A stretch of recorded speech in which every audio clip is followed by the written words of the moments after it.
വീഡിക്ക് പിന്നിൽ അദാനിയും മുസ്ലിങ്ങളും. KC ഒരു മുസ്ലിം വിരുദ്ധനാണ്. വ്യാജ വാർത്തകളുടെ പ്രവാഹമാണ് കേരള മുഖ്യമന്ത്രി ചർച്ചകൾ അവസാന റൗണ്ടിലേക്ക് എത്തുമ്പോൾ. VD സതീശനും KC വേണുഗോപാലും ഏറ്റവും ഇന്റഗ്രിറ്റി ഉള്ള നല്ല രണ്ട് കോൺഗ്രസ്സുകാരാണ്. അവരോട് യോജിക്കാം വിയോജിക്കാം, അവരുടെ ആര് മുഖ്യമന്ത്രിയാകണം എന്ന കാര്യത്തിലും വ്യത്യസ്ത അഭിപ്രായങ്ങൾ ഉണ്ടാകാം. എന്നാൽ VD സതീശനെ അവഹേളിക്കുന്ന, അധിക്ഷേപിക്കുന്ന, ശരിയല്ലാത്ത ന്യൂസുകളും ഫേക്ക് ന്യൂസുകളും KC വേണുഗോപാലിനെ അപമാനിക്കുന്ന ന്യൂസുകളും ഒക്കെ നമുക്ക് കാണാം. അതിലെ പ്രധാന ആരോപണങ്ങളിലൊന്ന് KC മുസ്ലിം വിരുദ്ധനാണെന്നാണ്. എല്ലാ സമുദായങ്ങളിലേക്കും റീച്ച് ഔട്ട് ചെയ്യുന്ന വഖഫ് അടക്കമുള്ള വിഷയങ്ങളിൽ ഏറ്റവും സ്ട്രോങ് ആയ നിലപാടെടുത്ത് ദേശീയ തലത്തിൽ തന്നെ പോരാടിയ KC പെട്ടെന്ന് മുസ്ലിം വിരുദ്ധനായി. നേരെ തിരിച്ച് ശ്രീ VD സതീശന്റെ കഥയാണ് കുറെ കൂടി രസം. ശ്രീ VD സതീശന്റെ പിന്നിൽ അദാനിയാണ്. നമ്മുടെ ബിഗ് TV കൊണ്ടുവന്ന വാർത്തയാണ്. ബിഗ് TVയോട് എനിക്ക് ബഹുമാനമാണ്. അതിന്റെ പിന്നിൽ നിൽക്കുന്ന എല്ലാവരെയും അറിയാം. പക്ഷേ അങ്ങനെ അല്ല നമ്മൾ ഈ വിഷയം ഡീൽ ചെയ്യേണ്ടത്. VD സതീശൻ മംഗലാപുരത്ത് പോയി അദാനിയുടെ ആരുടെയോ കണ്ടു, ഫോട്ടോ എടുത്തു എന്നൊക്കെ. VD സതീശൻ ഒരു വലിയ ജനകീയ ബേസ് ഉള്ള നേതാവാണ്. അദ്ദേഹത്തിനോടൊപ്പം ഫോട്ടോ എടുക്കാൻ ഒരുപാട് പേരെത്തും. പിന്നെ VD സതീശന് മുകളിൽ മുസ്ലിങ്ങളാണ്. ജമാഅത്തെ ഇസ്ലാമി തെരുവിലേക്ക് ഇറങ്ങും. മുഖ്യധാരാ പത്രങ്ങളൊക്കെയാണ് ഈ വാർത്തകൾ കൊണ്ടുവരുന്നത്. ഇന്ത്യൻ എക്സ്പ്രസിന്റെ അടക്കമുള്ള പത്രങ്ങളിൽ ജമാഅത്തെ ഇസ്ലാമി അതിശക്തമായി VD സതീശന് വേണ്ടി ക്യാൻവാസ് ചെയ്യുന്നു എന്നൊക്കെ. ജമാഅത്തെ ഇസ്ലാമി ഈ നാടിന്റെ മക്കൾ തന്നെയല്ലേ. RSSകാരും ജമാഅത്തെ ഇസ്ലാമിക്കാരും മുസ്ലിം ലീഗുകാരും കേരള കോൺഗ്രസ്സുകാരും BJPക്കാരും എല്ലാം ഈ നാടിന്റെ മക്കളാണ്. അവർക്ക് അവരുടേതായ അഭിപ്രായം കാണും. മുസ്ലിം സമൂഹം വളരെ സ്ട്രോങ് ആയി VD സതീശനൊപ്പമാണ് നിൽക്കുന്നത്. അത് ജമാഅത്തെ ഇസ്ലാമി മാത്രമല്ല. ജമാഅത്തെ ഇസ്ലാമി ഒരു സ്കെയർ ക്രോ ഉണ്ടാക്കി VD സതീശൻ എന്തോ എന്താ പറയണേ ക്വാളിറ്റി കുറവാണ് എന്ന് തെളിയിക്കാൻ ചില ആൾക്കാർ നോക്കുകയാണ്. അത് ശരിയല്ല. അതായത് ഇത് മുഖ്യധാരാ പത്രങ്ങളിലടക്കം നമ്മുടെ മാതൃഭൂമിയിലടക്കം വന്ന ഒരു പ്രധാന കാര്യമാണ്. സതീശന് വേണ്ടി ഒരു മതസംഘടന തെരുവിലേക്ക് ഇറങ്ങുമെന്ന് ജമാഅത്തെ ഇസ്ലാമി ഉദ്ദേശിച്ച് പറയുന്നതാണ്. സതീശന് വേണ്ടി തെരുവിലിറങ്ങുന്ന ഒരുപാട് പേരുണ്ട്. ജമാഅത്തെ ഇസ്ലാംകാർ മാത്രമൊന്നുമല്ല, മുസ്ലിം ലീഗിന്റെ ആൾക്കാരുണ്ട്, സാധാരണ ക്രിസ്ത്യാനികളും ഹിന്ദുക്കളും അടക്കമുള്ള ആൾക്കാരുണ്ട്. അത് സതീശൻ അത്രമാത്രം ബേസ് ഉണ്ട്. അങ്ങനെ ഒരു ഹിന്ദു നായർക്ക് വേണ്ടി ഇത്രയും മുസ്ലിങ്ങൾ തെരുവിലിറങ്ങിയാൽ അത് സതീശന്റെ മെച്ചമാണ്, ഗുണമാണ്, നന്മയാണ്. നമ്മൾ കൈയടിച്ച് പ്രോത്സാഹിപ്പിക്കേണ്ട കാര്യമാണ്. അതേപോലെ തന്നെ ശ്രീ KC വേണുഗോപാൽ, അദ്ദേഹത്തിനെ 47 കോൺഗ്രസ് MLA മാർ ജാതി മതഭേദമന്യേ സപ്പോർട്ട് ചെയ്യുന്നുണ്ടെങ്കിൽ ശ്രീ KCയുടെ കഴിവും ഗുണവുമാണ്. അപ്പോൾ VD സതീശന് വേണ്ടി മുസ്ലിങ്ങൾ. പിന്നെ അദാനിയുടെ വാർത്തയാണ് ഏറ്റവും വലിയ രസം. അദാനിയുടെ ആരോടോ കൂടെ നിന്ന് VD സതീശൻ ഫോട്ടോ എടുത്തു തുടങ്ങിയ കാര്യങ്ങൾ. ഫോട്ടോ എടുക്കണമെങ്കിൽ എടുത്തോട്ടെ, എന്താ നഷ്ടം? VD സതീശന്റെ അത്രയും ഇന്റഗ്രിറ്റി ഉള്ള, അഴിമതി രാഹിത്യമുള്ള മറ്റൊരു നേതാവിനെ കണ്ടെത്താൻ ബുദ്ധിമുട്ടാണ്. ഞാൻ VD സതീശനെ അല്ല KC വേണുഗോപാൽ മുഖ്യമന്ത്രിയാണെന്ന് ആഗ്രഹിക്കുന്ന പറയുന്ന വ്യക്തിയാണ്. എനിക്ക് അതിന്റെ കാരണങ്ങളെന്ന് പറഞ്ഞാൽ കോൺഗ്രസിനുള്ളിൽ കോൺഗ്രസ് MLA മാരുടെ നിലപാട് അതാണ് ഒരു പാർട്ടിക്കുള്ളിലെ പ്രോസസ്സ്. ഞാൻ TV ചാനലുകൾക്ക് ശക്തമായി KC അനുകൂലിച്ച് സംസാരിച്ച വ്യക്തിയാണ്. എന്നാൽ VD സതീശൻ ജമാഅത്തെ ഇസ്ലാമിയുടെയും മുസ്ലിം സമൂഹത്തിന്റെയും അദാനിയുടെയും ആളാക്കുകയാണെന്ന് പറഞ്ഞ് ഫേക്ക് ന്യൂസ് കൊടുക്കുന്നതിന് എന്താ അർത്ഥം? നേരെ തിരിച്ച് ഇതേപോലെ തന്നെ KC വേണുഗോപാൽ ഒരു മുസ്ലിം വിരുദ്ധനാണെന്ന് നമ്മുടെ മുസ്ലിം വിരുദ്ധനായി ചിത്രീകരിക്കാൻ ചില ആൾക്കാർ ശ്രമിക്കുന്നു എന്ന് ശ്രീ അനൂപ് അടക്കമുള്ള ആൾക്കാർ, VR അനൂപ് അടക്കമുള്ള ആൾക്കാർ വളരെ ശരിയായി ചൂണ്ടിക്കാണിക്കുകയുണ്ടായി. അപ്പൊ ഇതിന്റെ കാര്യം എന്ന് പറഞ്ഞാൽ ആരെയും അധിക്ഷേപിച്ചും അപമാനിച്ചുമല്ല നമ്മൾ മുമ്പോട്ട് പോകേണ്ടത്. പകരം ഒരു പോസിറ്റീവ് പൊളിറ്റിക്സ് നമ്മുടെ നാട്ടിൽ ആവശ്യമാണ്. ആ പോസിറ്റീവ് പൊളിറ്റിക്സിന് ഏറ്റവും വേണ്ടത് നന്മയോടുകൂടി തന്നെ നമുക്ക് സംസാരിക്കാൻ കഴിയണം എന്നുള്ളതാണ്.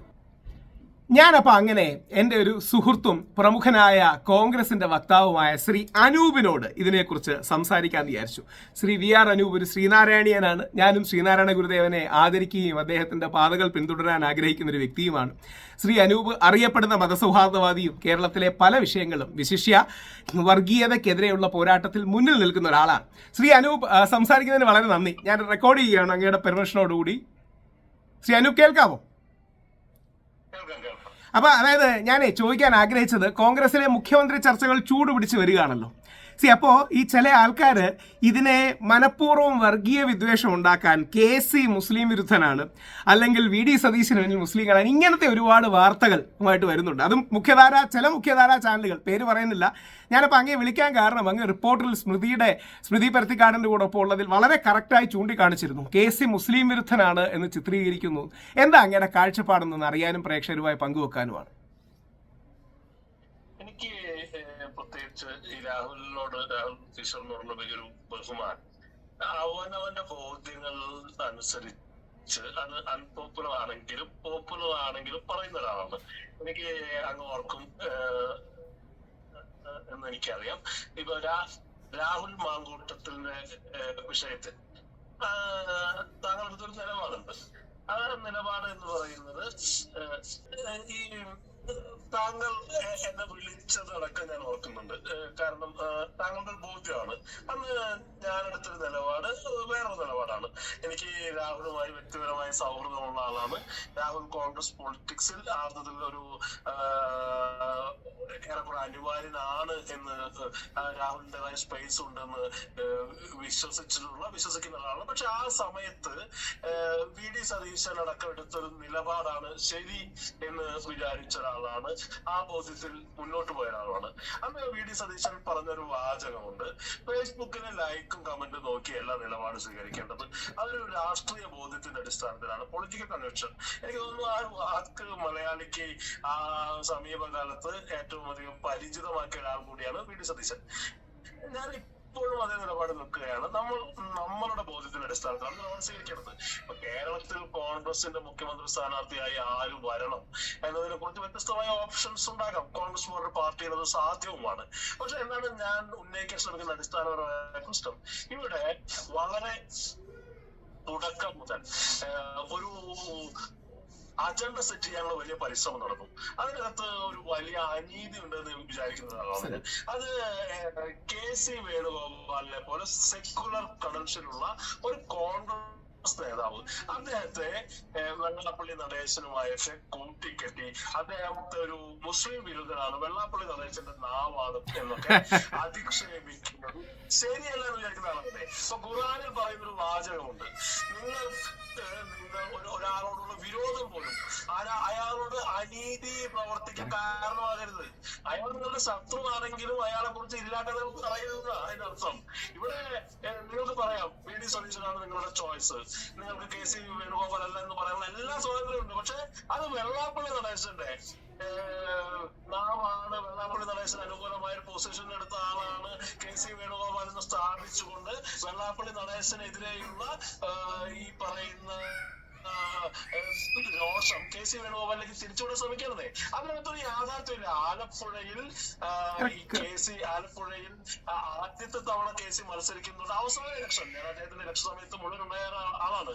അവിടെ ശോഭാ സുരേന്ദ്രന് വേണ്ടിയാണ് വെള്ളാപ്പള്ളി നടേശൻ മാത്രമല്ല, അദ്ദേഹത്തിന്റെ ഭാര്യ പോലും ശ്രീമതി പ്രീതി നടേശൻ പോലും ശോഭാ സുരേന്ദ്രന്റെ പ്രചരണ യോഗങ്ങളിൽ പങ്കെടുക്കുകയും പ്രസംഗിക്കുകയും ആലപ്പുഴയിൽ KC വേണുഗോപാൽ തോൽപ്പിക്കുക എന്ന് പറയുകയും ഡൽഹിയിലെ കരിമ്പിൻ തോട്ടങ്ങളിൽ നിന്ന് കറുകപ്പുള്ളി നിന്നാണ് എന്തിനാ ആലപ്പുഴയ്ക്ക് വരണമെന്ന് ചോദിച്ച ഒരാളാണേ. അപ്പൊ അതിനകത്ത് പിന്നെ ഓരോരുത്തർക്കും ഒരു ശൈലിയുണ്ട്. ഇപ്പൊ വെള്ളാപ്പള്ളി നടേശൻ ഗുരുനിന്ദയാണെന്ന് പറഞ്ഞ KC വേണുഗോപാല്. അപ്പൊ VD സതീശനെ പോലെ ദൈനംദിന വ്യവഹാരത്തിൽ കേരള രാഷ്ട്രീയത്തിൽ ഇടപെടുന്ന പോലെ എല്ലാ ദിവസവും പറഞ്ഞൊന്നുമില്ല. പക്ഷെ അദ്ദേഹത്തിന് കൃത്യമായ സ്റ്റാൻഡ് ഉണ്ടേ.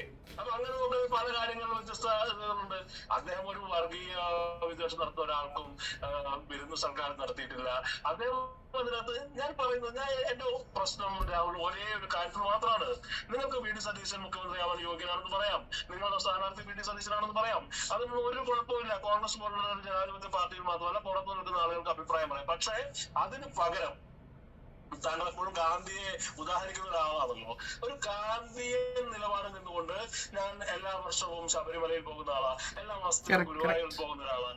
എങ്ങനെയാണ് ഗുരുവായൂർ ദേവസ്വം ബോർഡിൽ ഒരു മുസ്ലിം വരുന്നത്, അല്ല ഹിന്ദു വരുന്നത് അനീതിയാകുന്നത്? അതുപോലെ വഖഫ് ബോർഡിൽ മുസ്ലിം വരുന്ന അനീതിയാണ്, അത് കോൺസ്റ്റിറ്റ്യൂഷണൽ വയലേഷൻ എന്ന് പറയുക മാത്രമല്ല, നേരത്തെ ഒരു വിശ്വാസിയുടെ നിലപാട് പറയിൽ നിന്നുകൊണ്ട് എങ്ങനെ എതിർക്കാമെന്ന് കാണിച്ച ഒരാളെ ഈ പറയുന്ന ചിത്രീകരിക്കുകയും അത് അധാർമികമാണ്. അതിന് അധാർമികതയാണ് ഞാൻ ചൂണ്ടിക്കാണിക്കുന്നത്. ഞാനൊരു കാര്യം പറയട്ടെ. ഞാൻ താങ്കൾ തന്നെ ഇരുന്ന എത്രയോ ചർച്ചകളിൽ വെള്ളാപ്പള്ളി നടേശൻ VD സതീശൻ ഈഴവ വിരുദ്ധനാണെന്ന് പറഞ്ഞപ്പോൾ ഞാനും ആ സമുദായത്തിൽ ഭാഗമാണ്, നിങ്ങൾക്ക് ഈഴവ സമുദായത്തിന്റെ കുത്തകയുണ്ടോ നിങ്ങൾ എന്ന് പറഞ്ഞ് VD സതീശൻ ഈഴവ വിരുദ്ധനാണെന്ന് പറയാൻ വെള്ളാപ്പള്ളി നടേശന് ഒരു അവകാശവുമില്ല. എന്റെ കൂടി സമുദായം ആണ് അതെന്ന് പറഞ്ഞ ഞാൻ മുസ്ലിം KC വേണുഗോപാലിനെ മുസ്ലിം വിരുദ്ധനാക്കി ചിത്രീകരിക്കാനുള്ള ചിലരുടെ സ്ഥാപിത പരിശ്രമങ്ങൾക്കെതിരെ സംസാരിക്കേണ്ടത് എന്റെ ബാധ്യതയാണെന്ന് പറയുകയാണ്. ഇവിടെ VD സതീശനെ ഇടവിരുദ്ധനാക്കി വെള്ളാപ്പള്ളി നടേശൻ പറഞ്ഞാൽ ഞാനത് സമ്മതിച്ചു തരില്ല. അതേ സ്റ്റാൻഡ് തന്നെയാണതേ. ഞാൻ ഒരു തീരുമാനം എടുക്കുമ്പോ ഒരു കാര്യം മനസ്സിലാക്കേണ്ടത്, അൺപോപ്പുലർ ആയേക്കാം എന്ന ഭയത്തിൽ ഒരു അഭിപ്രായവും പറയാതിരിക്കരുത് എന്നുള്ളൊരു ബോധ്യം എനിക്കുണ്ട്. ഇതിന്റെ പേരിൽ നാളെ ഫേസ്ബുക്കിൽ ആളുകൾ എന്ത് പറയും? അതൊന്നുമല്ല, നമ്മൾ കൺവിക്ഷൻ ആണ്. ആൾക്കൂട്ടം വന്ന് മറ്റൊരു മോബോക്രസിയാണ് രാവിലെ. ഡെമോക്രസി അല്ല. ഞാൻ ഇന്നലെ മാതൃഭൂമിയുടെ ചർച്ചയിൽ പറഞ്ഞ കാര്യമാണ്. ഡെമോക്രസി വേഴ്സസ് മോബോക്രസിയാണ് ഇവിടെ നടക്കുന്നത്. ആൾക്കൂട്ടം കാര്യങ്ങൾ തീരുമാനിക്കാൻ തുടങ്ങിയത് എവിടെ ചെന്ന് അവസാനിക്കും? ഇന്ന് 300-500 ആളുകളെ തൃശ്ശൂരും എറണാകുളത്തും സംഘടിപ്പിക്കാൻ കഴിയുമെങ്കിൽ നാളെ കർണാടകത്തിൽ 1000, 10,000, 1 ലക്ഷം, 1.5 ലക്ഷം സംഘടിപ്പിക്കാൻ കഴിയുന്ന നേതാക്കന്മാരുണ്ട്. നമുക്ക് അല്ല, ഇപ്പൊ എനിക്ക് തോന്നി അങ്ങ് പറഞ്ഞ കറക്റ്റായ കാര്യം അല്ല, ഈ കറക്റ്റായ കാര്യമേ DK ശിവകുമാർ അടക്കം ഹൈക്കമാൻഡ് പറയുന്ന തീരുമാനങ്ങളെ ബഹുമാനിക്കുന്ന ഒരു സ്റ്റാൻഡാണ് നമ്മൾ എപ്പോഴും കണ്ടിട്ടുള്ളത്. ഹൈക്കമാൻഡ് എന്താ, അല്ലെങ്കിൽ കളക്റ്റീവ് പാർട്ടി, അതാണ് കറക്റ്റ്. കളക്റ്റീവ് കോൺഗ്രസ് പാർട്ടിയുടെ തീരുമാനം അവരനുസരിക്കുന്നു എന്നുള്ളതാണ് കാണുന്നത്. ഇതെന്താണ് സംഭവിക്കുന്നത് അറിയോ? നമ്മളൊരു അഭിപ്രായം പറഞ്ഞ് നമ്മുടെ ഫേസ്ബുക്കിന് കീഴെ കമന്റ് ചെയ്ത് അതൊന്നും ശരിയല്ല. അപ്പൊ ഞാനത് പറയുന്നത്, ഇപ്പൊ MLA-മാരെ പോലെ ഭീഷണിപ്പെടുത്തുന്ന ഒരു സാഹചര്യം ഉണ്ട്. അതുകൊണ്ട് ആളുകൾ അഭിപ്രായം പറയാൻ പേടിക്കുന്നതെന്നാണ്. ഞാൻ എന്റെ കാര്യം പറയാം. ഞാൻ MLA ഒന്നുമല്ല. പക്ഷെ നാളെ MLA പഞ്ചായത്ത് മെമ്പർ ആയില്ലെങ്കിൽ പോലും പാർട്ടിയുടെ നിലപാടിനെ ഒരു പാർലമെന്ററി പാർട്ടി സമ്പ്രദായത്തിൽ പാർട്ടി എടുക്കുന്ന, ഇപ്പൊ ഞാൻ ഇതിനകത്ത് ഊന്നി പറയാൻ ആഗ്രഹിക്കുന്ന കാര്യം എന്താ, ഇതൊരു പ്രസിഡൻഷ്യൽ ഫോം ഓഫ് ഇലക്ഷനെ അല്ല. പിണറായി വിജയനും കേരളത്തിന്റെ പ്രസിഡന്റ് ആവാൻ വ്യക്തിപരമായി ഏറ്റുമുട്ടിയ ഒരു ദ്വന്ദ്വയുദ്ധമായി ഇതിനെ കാണുന്നതാണ് പ്രശ്നം. ഇത് പാർട്ടികൾ എലക്ഷൻ മാനിഫെസ്റ്റോ വെച്ച് മുന്നോട്ട് തരുന്ന ഇലക്ഷനാണ്. അപ്പൊ അതിനെ ആ അർത്ഥത്തിൽ ടെസ്റ്റ് ചെയ്യാൻ അത്തരത്തിൽ ഇതിനകത്ത് ആര് മുഖ്യമന്ത്രി ആവണം, VD സതീശൻ തന്നെ പറഞ്ഞൊരു വാചകമുണ്ട്. VD സതീശനും പിണറായി വിജയനും ഇല്ലാതാവും, പക്ഷെ കേരളം നിലനിൽക്കുന്നു. അത് അഭിപ്രായം തന്നെയാണ്. VD സതീശനും KC വേണുഗോപാലും തമ്മിൽ ഇല്ലാതാവും, കോൺഗ്രസ് നിലനിൽക്കണം, കേരളം നിലനിൽക്കണം. AK ആന്റണിയുടെ കാലത്തും K കരുണാകരന്റെ കാലത്തും ഗ്രൂപ്പ് ഫൈറ്റ് ഉണ്ടായിട്ടുണ്ട്. പക്ഷെ ഇതുപോലെ കമ്മ്യൂണലായി ആളുകൾ വർഗീയവാദിയായി ചിത്രീകരിക്കുന്ന തരത്തിലേക്ക് അത്തരം ഇതികൾ അപകടകരമാണ്.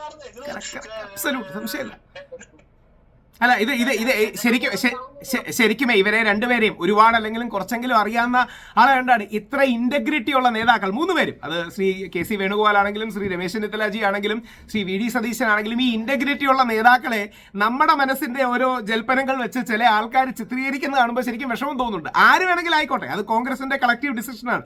പക്ഷേ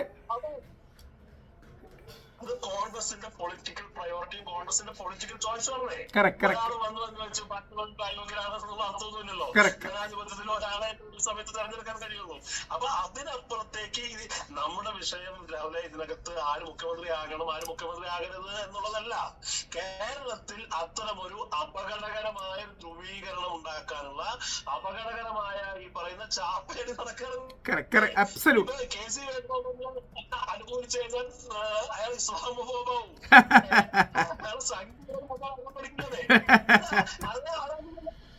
അത് അനുവദിക്കാൻ പാടില്ല. അത് അനുവദിക്കാൻ എന്ത് വില കൊടുത്തും എനിക്ക് വേണമെങ്കിൽ ഇതിനകത്ത് മിണ്ടാതിരിക്കാം.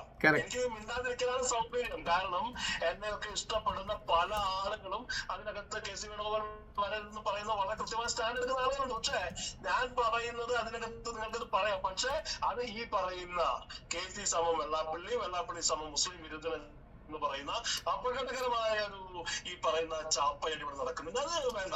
100% കോൺഗ്രസിന്റെ പൊളിറ്റിക്കൽ വിട്ടുകൊടുക്കുക. കോൺഗ്രസ് തീരുമാനിക്കുന്നത്. പിന്നെ എനിക്കൊരു കാര്യം കൂടി പറയാനുള്ളത്, ഞങ്ങളല്ലാതെ മറ്റാര് എന്ന് പറയുന്നൊരു മുന്നണിയെ, ഞാനല്ലാതെ മറ്റാര് എന്നൊരു കേരളം മൊത്തം ഫ്ലക്സ് വെച്ചൊരു നേതാവിനെയാണ് ജനങ്ങൾ ചൂണ്ടിക്കാണിക്കുന്നത്. ഞാൻ വിശ്വസിക്കുന്നത് രാഷ്ട്രീയത്തിൽ ആരും ഒരു പരിധിയിൽ കൂടുതൽ അനിവാര്യമല്ലാതാണ്. അല്ല, ജനങ്ങൾ മാത്രമാണ് യഥാർത്ഥത്തിൽ ജനങ്ങൾ മാത്രമാണ് അനിവാര്യർ എന്നുള്ളതാണ് എന്റെ സത്യം. അപ്പൊ എന്തായാലും വളരെ സന്തോഷം. ഞാൻ ഫിൻലാൻഡിൽ പോണതിന് മുമ്പ് തന്നെ അങ്ങയുടെ ഒരു എടുക്കാന്ന് പറഞ്ഞു. എന്തായാലും തിരിച്ചു വരുമ്പോഴത്തേക്ക് നമുക്ക് കേരളത്തിൽ പുതിയൊരു മുഖ്യമന്ത്രി ഉണ്ടാകും. All the best. അങ്ങേക്കും കോൺഗ്രസ് പാർട്ടിക്കും ഏറ്റവും മികച്ച രീതിയിൽ പോട്ടെ. God bless.